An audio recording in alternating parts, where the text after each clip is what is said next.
If you're not following Isabel Sterne on LinkedIn, you should be. And I think after hearing her on this episode, you will be. She's a writer, designer, and brand strategist who helps unconventional business owners and individuals build aligned brands. And she's crushing it on LinkedIn. I've been extremely impressed with the humor of her post and the engagement she gets. So listen to this episode and learn how you can do better on LinkedIn.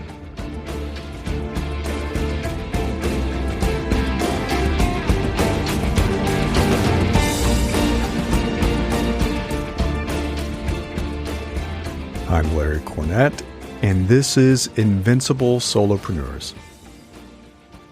Well, welcome to the show, Isabel. It's great to have you here. Thank you for having me. This is fantastic. Known each other for a little while on the socials, mostly LinkedIn, but maybe you could tell the listeners a little bit more about who you are and what you do. Sure. So I'm Isabel Sterne. I work with solopreneurs and founders on building their reputation on LinkedIn and beyond through strategy, writing, and design. That's cool. Very cool. People need help with that. We all need help with it. I mean, I've been independent for, over 14 years now. And I feel like I'm constantly kind of tuning my message. And so it's nice to see someone with your skills helping people out. But before you launched your business, you used to be a content marketing manager and a strategist. You have a degree in communication from Cornell, very, very prestigious school. How did you decide to go independent? So I'd been working in marketing for about 15 years and had been through 3 layoffs. So it seemed that anytime a company was making cuts, marketing tended to be the first to go. So I was just burnt out from that cycle. And I realized I was making all this content for all these companies, but I was not making it for myself. And so I started getting really active on LinkedIn after my layoff and started to see that, wow, people were making businesses like through LinkedIn. So that's really what got me going. Oh, that's cool. I think that happens to quite a few of us. I mean, that was a bit of my origin story with my first business way back when. I had joined a startup. Things were great. Been there about a year. We got acquired. Parent company was a little weird. I think we got about 3 months into it, and they welcomed us to an offsite at a hotel. And we're like, uh-oh. There was only about 50 of us. And so they basically took our intellectual property and laid off the entire team. Lovely. Right? Yeah. And we were scrappy. Like the CEO took us out in the parking lot and we had a bunch of beers. And he's like, okay, let's just start up another one and we'll do it again. And I think much like you, I was kind of burned out with layoffs. And oddly enough, I wanted more stability by running my own business. Whereas people think of stability as having a job. And it's like, I don't know how that's stability, especially now with all these layoffs. Yeah. So I applaud you for taking that action. I think some of us do that after we have this weird experience of layoff after layoff, and especially in the last 4 years, it's been layoff after layoff.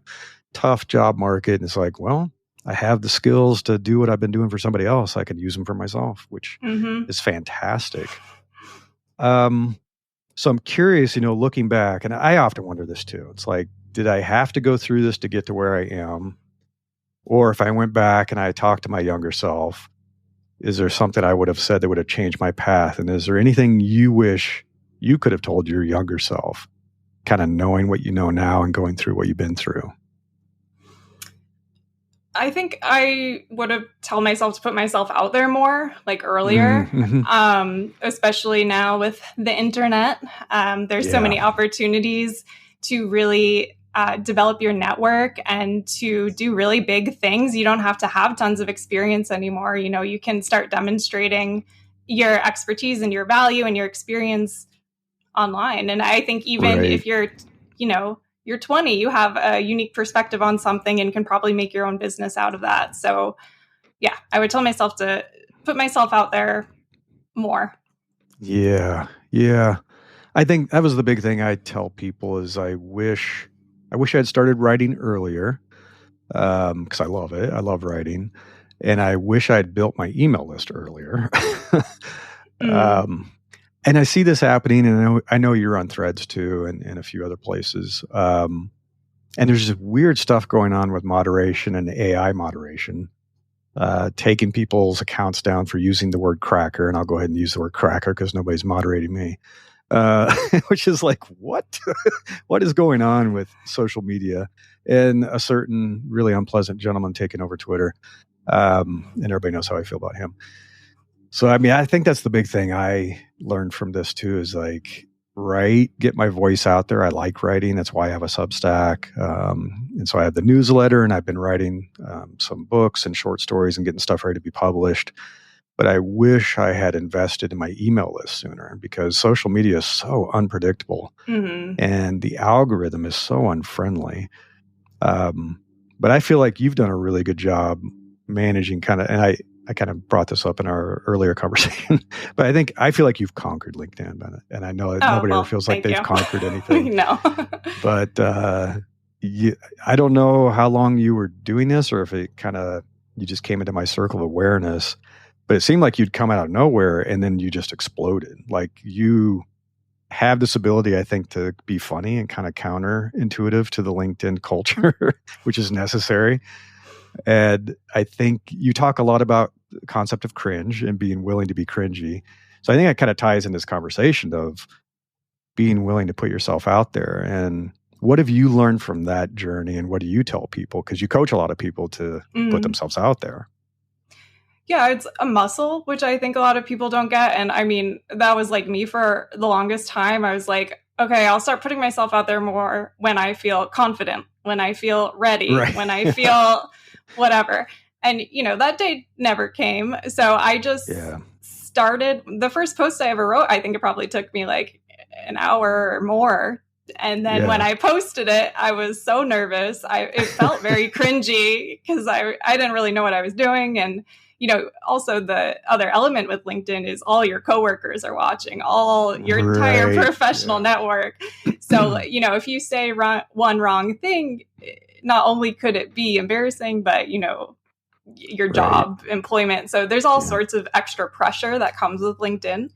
But what I realized is the more I did it, the more comfortable it became, until like now I don't even think, I just can really write them in, a few minutes and post it. And I started to know people, so it started to get more comfortable. So I would just tell people to just dive in and don't expect it to feel natural or comfortable at first. Like, you'll get there, but you have to practice.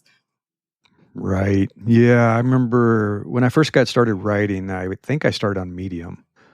And I gave myself a challenge. I said, I'm going to write and publish a story on Medium every day. I think I did it for 60 days or something like that. And the first one was like agonizing and painful. And I was like, oh, it's not perfect. I got to make it perfect. But then I got into the habit. I was like, I got to get a story out today. I don't have time to agonize over this. It has to be every single day. And then back then, and they finally added it back to the app, you could write and edit on the app in your phone. So you couldn't, I don't know, it made me be fast and kind of casual about it versus being on a laptop and editing and all the stuff you can do. And there was no AI and no Grammarly and stuff like that. So I just blasted stuff out. And the funny thing I found, like you said, it's a muscle. It got easier. The more I wrote, the easier it was to write. And the more I thought about writing, the more ideas I came up with. And I have a huge list of 500 different ideas for stories that I keep in my Ulysses app. And so it just got easier and easier. And the funny thing, and maybe you've noticed this, the stuff I agonize over the most, and I feel like is the most polished and researched and has links to references and all that stuff, it does okay. Maybe it doesn't do that great. The stuff I just blast out in a couple of minutes, it's like it just took off like crazy. I've had the most ridiculous stuff on Threads. I can't remember what it was I posted that got 3 million views and just went viral. It went crazy. I was like, this was stupid. On Threads. Yeah, I wish I was big anywhere. But Threads is also not very business friendly. So it's very casual. I get some business from it, but not as much as I would like.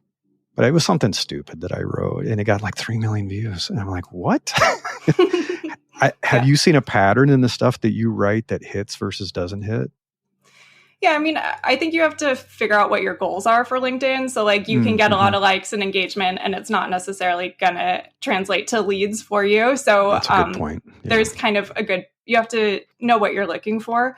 But yeah, I definitely see in terms of like engagement, the more casual, humorous, personal stories.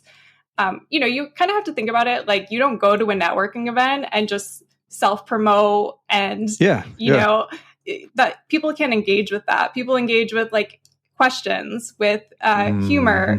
So you almost have to think about it as if you were in a real life networking situation, and like, what are the things you would say that would get people to start talking in those situations? But yeah, I think the casual tone does well because it stands out. Like LinkedIn is very formal a lot of times. My gosh. Yeah. Interesting. Because I think there's what you call cringe, which I think is just being authentic and human and funny, and kind of those observations in life that everybody can connect with. Like, yeah, I feel like that too, right? It's those moments of, I thought I was the only one that felt like that. And that's the stuff that's done best for me, is where somebody privately messages me and says, oh, I felt like I was the only one. I feel so alone. I didn't know anyone else felt that way. And so it really connected with them. I think I don't even know if you want to call it cringe, because that kind of pollutes the word that you've been using. But there are the people then that say, I went to my grandfather's funeral this weekend, and this is what I learned about sales. And I'm like, that's cringy. It's kind of creepy. Maybe creepy is a better word. I don't know. It's like, I don't think that works, which is fake authenticity that they then try to weave into some kind of message about sales and SaaS. And it's like, what are you doing? Yeah. And I think it just comes across as disingenuous, you know? And so I think what people mostly are reacting to is, are you being genuine? And people can tell. They can tell very easily. So yeah. Be aware Speaking of being genuine, oh my goodness. Of course, I've lately had to bring up AI in almost every conversation. And I have very mixed feelings about it. Very mixed feelings about AI. I definitely notice there's people using AI for their post on LinkedIn, and you can kind of tell. And the AI comments that re-summarize your post, they kind of rephrase it. I'm like, that's not you. You never talk like that. So it's clear they're using AI comments. What is your take on AI? Because your stuff definitely doesn't read AI. And I'm sure you may have, and I have, clients who are like, can I use AI to rewrite my resume? Can I use AI to write my cover letter? Can I use it for this? Can I use it for that? What do you feel like is the role of AI in this world that we're in, where we have to write content and market? It's a big question. Yeah, I'm not anti-AI, even though I have some posts that are a little skeptical of certain aspects of it. You know, I think it is a tool that can be helpful for, you know, content creation in various ways. I think you could even, you know, do a voice note and translate that into posts through AI. And there's all sorts of things you can do. I think it's great for people, you know, if English isn't your first language, if you struggle to write. Good point. So there's definitely ways to use it. I personally don't for my posts, because I think through writing. And so I see the value in the process of writing. And I definitely would not suggest it to anyone for comments, because A, people know right away and may block you. And then B, the way you connect with people is a lot of times through the comments. So I would not outsource that for those reasons. Right. Yeah, that's a great point. I mean, I think there's times it's great for research or summarizing stuff or helping you structure an outline, but when it comes to the heavy lifting, and someone talked about this recently, not even just in the context of writing, but their craft as an actor and as an artist, an illustrator, whatever it might be, that there is value, kind of like we said earlier, in exercising that muscle, that it helps you think. It helps you strengthen your cognitive skills. And I think Mark Manson talks about this, and I know Tim Ferriss talks about this. Ryan Holiday talks about this, that they journal. I journal every morning, and it helps me just get the chaos out of my head and onto the paper, and then I can do something with it. And I think you'd be missing a lot of that if you're using AI. And so you're never learning how to think or how to express yourself. And yeah, it has its place, but I think there's a lot of stuff that it really doesn't do well. And I think it is that human connection. I think there's an unfortunate thing that's happened with social media, which, and you've probably seen this as a marketer, people want to go mass. And so they want to be able to create lots and lots of content and be in lots of places. And Josh Spector talks about this. He was my newsletter coach. It's like, it doesn't matter if you get 1 million likes if you don't get a single sale. Mm-hmm. So he said, do you want money or do you want likes and adoration? What is it you want? Because you can be, he said he knows people, and I do too, that they have tons of engagement, lots of views and comments and likes and all that kind of stuff, but then it never translates to anything for their business. They're very engaging and fun. You see stuff like that with Instagram Reels, but it's not translating to revenue for the business. And so I think that was his point, is that wouldn't you rather have fewer places and fewer comments and posts that are high quality and it's human, that lead to sales, versus, I wrote 1,000 things this week and not a single thing happened from that.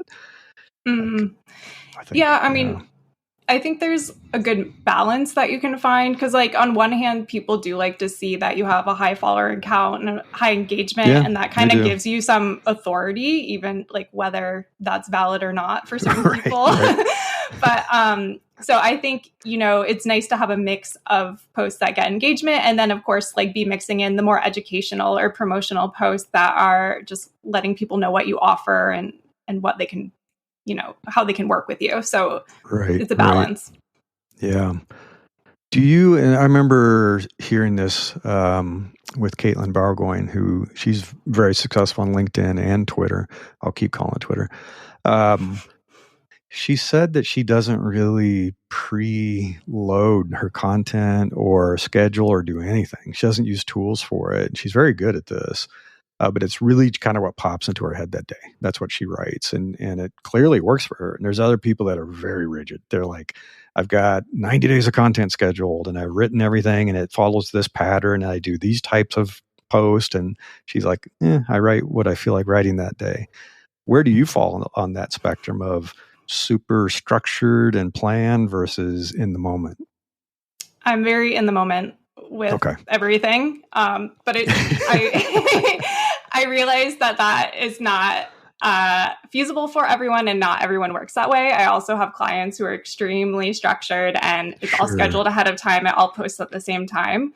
And I don't think there's a right or wrong way. I think at the very beginning, when you're posting to somewhere like LinkedIn, for instance, it's helpful to post at the same time every day so people know to look out for you. But kind of once you start to develop your brand, I think you have more flexibility with posting whenever you want because people will show up. It's just kind of depends on how you work. I mean, the one advantage of posting at different times is that you reach people in different countries. Mm-hmm. So if you are trying to reach like a global audience, that might be a strategy. And I think it also can come across as a little more authentic in a way because, it's more natural. You're posting at different times. It doesn't have this kind of like super planned approach. Yeah. Yeah, I know some folks that clearly are scheduling because it's like it hits at 9 a.m. sharp every day and then 2 p.m. every day. It's like clearly scheduled. And maybe if it works for them, great. It's like I used to. I used to do that, and I used to use some tools like Buffer and a few other things. Media, or you name it. There's a bunch of tools for this kind of stuff. I kind of saw that, and I read that when looking at the algorithm and trying to figure out what it wants, they don't like that. The algorithm doesn't like automated tools, and it doesn't like stuff that does that. And I don't know how much that's still true, but I definitely noticed if I wrote on the fly and just kind of posted what I felt like posting, that got better engagement than anything I scheduled. Anything I scheduled just seemed to kind of fall flat and didn't actually resonate or get any engagement. Are you doing things? And I know, so I've talked with folks about this, and I had a marketing course I took with this, that there's a balance on LinkedIn where they really want you to engage with other people's content too. So they want you to come in, like, comment, reshare, do a bunch of that activity for like 20 to 30 minutes, and then post something. And then whatever you post will get a bigger lift and be shown to more of your audience than if you just come in and blast stuff. And especially if you blast stuff with a link in it. Do you do a mix of that? I've seen you commenting on stuff, definitely. Yeah, I mean, the classic advice with that is, before an hour before you post, start commenting. Okay. More so people know you're active, and maybe it like primes the algorithm in a certain way, but mostly it lets people know that you're online, and there's that whole reciprocity thing. So if you comment on their post, they'll probably comment on yours. So yeah, that can definitely be helpful, especially at the beginning. I wouldn't advise. I'd advise against the pod behavior. I've seen that. Yeah.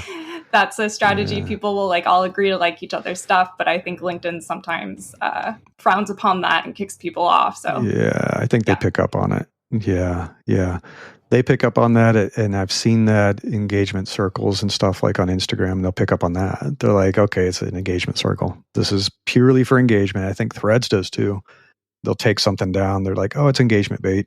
So we're not going to actually show that to anyone who might even take it down. So it's, a lot of the tricks that used to work don't work as the algorithm's getting smarter. That's definitely true. So I want to talk a little bit about how you help people. So I know one of the things that you do is work with people to kind of do a bit of a LinkedIn makeover. And I'm sure I do nothing like you do, but I will do a LinkedIn kind of pass and say, okay, your profile photo, no, that's not going to work. Your header, it's like, why are you using the standard header? You haven't put up anything personal or custom, and your kind of call to action of who you are makes no sense. It's like, does anybody know what you do? What have you seen, and how do you work with people when you're doing a bit of a makeover on LinkedIn profiles? Yeah, so I offer a few services. The makeover is one of them. And basically what I do is I'll have a 15-minute call with people, get a sense of what their main message is, how they want to position themselves, colors, symbols, that sort of thing, and then send them several versions for them to choose from. And then I will apply that same design to things like post templates, featured images, just so it has like an overall branded, consistent look.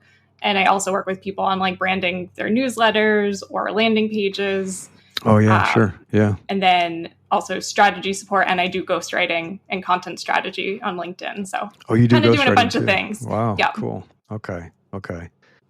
What do you tell people? So I've seen the pre and post, kind of the before and after, and it's amazing, right? It's like taking somebody's drab LinkedIn stuff and kind of giving it new life and making it really stand out and be about what they're about. Do you also talk with them about what they should be doing to kind of work on engagement on LinkedIn and basically trying to do more of what you do, like writing, commenting, doing things like that? Yeah, I offer one-on-one strategy sessions. So those are tailored to whatever issue the person's working on. So a lot of times people are simply looking for clarity around how to position themselves and what to write in their headline, or they're looking for guidance on how to plan their content, like what types of posts that they should be creating. Okay. So I can work with people more on the strategy and content planning. And also sometimes I work with people on the posts themselves. So they might write a draft and then I'll offer feedback about ways just to make it stand out more. That's cool. Yeah, that's great. No, it's fantastic. A lot of people need help with it. Yeah. I was listening to a podcast yesterday, and this person was great at what they do. They want to use LinkedIn as a channel for marketing. And the coach was like, okay, this is good. It's not clear what you do. So let's change your tagline here. Your kind of your summary, your header that explains who you are. And he said, you haven't posted in 6 months. So it's like, and I see this all the time with people where it's like, you can't just come out of nowhere because you got laid off and say, okay, now I'm going to use LinkedIn to get a job. And you haven't posted in years. You haven't done anything and they don't want to post.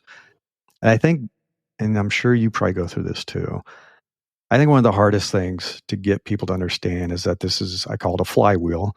And like a flywheel, if people are familiar with what a flywheel is, it's heavy and it takes a lot of work to get it going. But once it's up and running, it doesn't take a lot more energy to keep the momentum going. But if you ever let it spin down, which people do, I got a job, I'm going to stop posting, I'm going to stop updating my LinkedIn, I'm never going to do this, I'm never going to do that. come on, no jobs are forever anymore. It's like, you're going to get laid off again in 4 years. So you're going to be back in the same boat. How do you encourage people to get into this habit of just kind of spinning the flywheel a little bit every week or at least once a month? I don't know. Yeah. Well, I think one of the challenges is people get very scared when they're in a job. I know, like bosses are looking at LinkedIn. Trying to be authentic, yeah. Yeah. And so I think that makes a lot of people nervous, understandably. So, and, for some reason, for some people, there's valid reason. Some people could get in trouble at work for posting on LinkedIn. And some companies might view that as you're actively looking for a job, so right. You have to be careful. And I would advise people, if they're comfortable, to ask like their manager, what their feeling is about them being active on LinkedIn, or just telling the manager, use it for educational purposes or something like that. But yeah, I would suggest people at least post a couple times a week. Yeah. And, I work a lot with solopreneurs, and I tell people you should really be posting minimum 3 times a week. Okay. Yeah, I would say so too. Yeah. Yeah. If you're a business owner, you have a lot more freedom, and you could be doing this a lot more often. And it doesn't have to be like people are worried it's this really long hours long process every day. It's like, no, it doesn't have to be like that. And I think you're a good example where you said, I'm really comfortable with this now, and I can crank something out in 15 minutes and just kind of get it out there and show how I'm thinking today, what my thought of the day is, whatever it might be, something that's humorous even.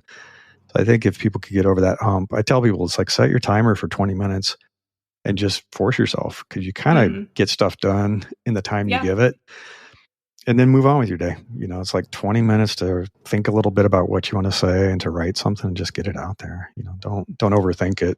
It's not going to work for you anyway. I guess I've spent a day writing something and nothing happened with it. So it's like, hey, don't worry about it.